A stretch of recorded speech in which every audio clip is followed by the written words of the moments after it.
Your brain is essentially a supercomputer. It is constantly processing unimaginable amounts of information. But like any computer, if it has too many tabs open, it starts to affect the efficiency.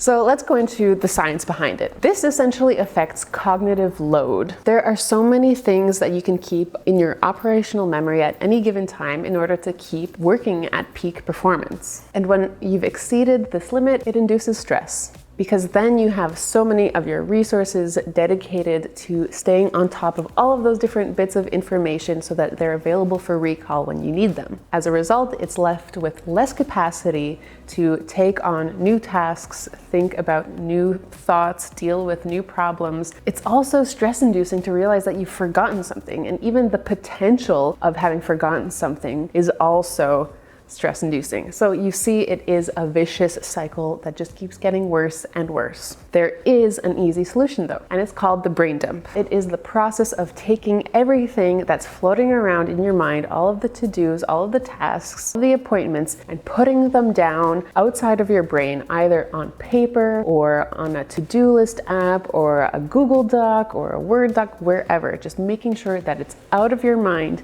and put down somewhere else.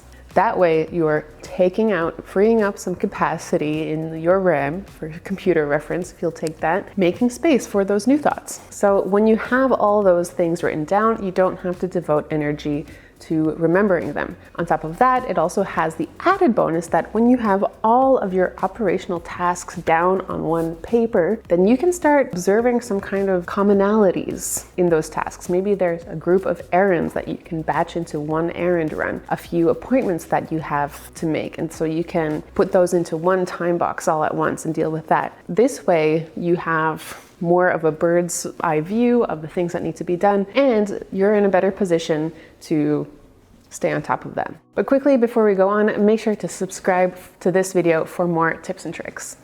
Personally, I love the concept of brain dumps. In fact, that's how I organize my own to-dos. We've actually done a video about my own productivity processes before. I'll make sure to link it below. The relief of knowing that you aren't going to forget anything, that you haven't missed anything, it's really freeing. And that way you make sure that you're not letting anyone else down, let alone not letting yourself down. So it's a great tool. I recommend it for anyone. So if you agree with me, give this video a thumbs up, and we will see you next time for the next video. Bye for now.